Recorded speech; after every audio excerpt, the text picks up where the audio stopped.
मैत्रिणींनो, रुची दाखव्यामध्ये तुमचं मनापासून स्वागत आहे. आता सण येतात आहे आणि आपल्याकडे आपण काहीतरी गोड करतच असतो. तर आज आपण तांदळाची खीर करणार आहे. झटपट होणार आहे, एकदम मावा न टाकता माव्यासारखी लागणारी ही खीर आहे.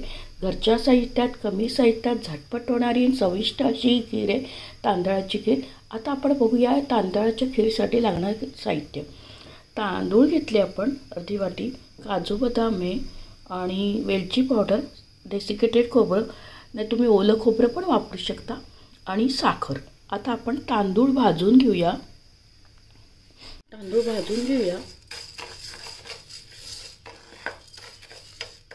आणि आपण दूध तापत ठेवलं आहे, उकळायला ठेवलं आहे.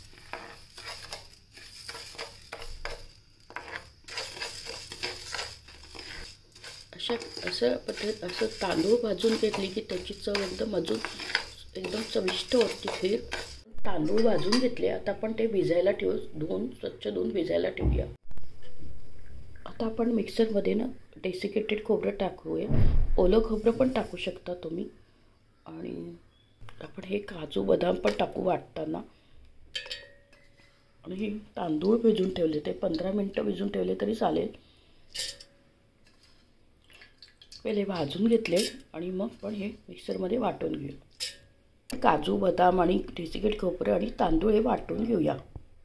इथं वाटून घेतलं, तांदूळ भाजून घेतले होते ते, काजू बदाम आणि डेसिकेटेड खोबरं. आता हे दूध आपलं उकळतं आहे. याच्यात आपण टाकून घेऊया आणि याच्यात थोडंसं पाणी मिसळून टाकूया. आपण हे मिसळून ते पाणी टाकून त्याच्यात मिसळून खीरमध्ये टाकूया. आता बघा आपण हलवून घेऊया छान. आता आपण छान उकळी येऊया. एकदम मस्त ही छान खीर होते आणि मावा न टाकता माव्यासारखी याची चव येते. एकदम घरच्या साहित्यात झटपट होणारी ही खीर आहे. पाहुणे आले असेल आणि आपल्याला त्यांना काहीतरी गोड खाऊ घालायचं असेल ते झटपट होणारी तांदळाची खीर आहे. घरच्या साहित्यात आहे आणि एकदम चविष्ट अशी होते. आता आपण वेलची पावडर टाकूया. आता ती थोड्या वेळाने घट्ट होत जाते.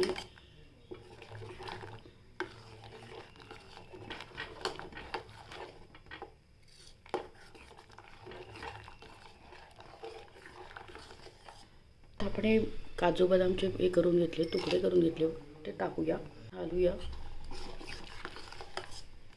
आणि आता आपण याला उकळी येस तोपर्यंत शिजवून करून घट्ट होत चालली बघा आपली खीर. आणि आता आपण साखर टाकूया आणि हलवूया.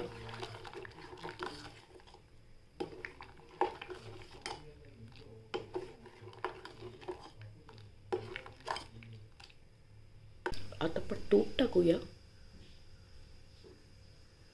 आता आपण त्याला हलवत राहायचं, नाही तर खाली लागण्याची. एकदम स्लोवर त्याला उकळू द्या, नाही तर खाली लागू शकते. आता आपण उकळी आली की प्लेटमध्ये सर्व करूया. आता उकळते बघा. आपण अजून थोड्या 2-3 मिनटं उकळी देऊया. आणि बघा ती घट्ट होते. थंड झाल्यावर एकदम घट्ट होऊन जाते. झटपट होणारी, कमी साहित्यात, घरच्या साहित्यात. पाहुणे आले असेल आणि तुम्हाला सुचत नसेल काय करावं, ती तांदळाची झटपट एकदम मावा न टाकता माव्यासारखी लागणारी अशी खीर आहे. तुम्ही नक्की करून बघा आणि आपल्या चॅनलला जास्तीत जास्त फ्रेंड सर्कलमध्ये शेअर करा. आणि रेसिपी आवडल्यास लाईक आणि सबस्क्राईब अवश्य करा. लवकरच भेटूया अशाच नवीन रेसिपीसोबत. तोपर्यंत मस्त खा, आनंदित राहा आणि स्वस्थ राहा. असाच मला सपोर्ट आणि प्रोत्साहन देत राहा. थँक्यू.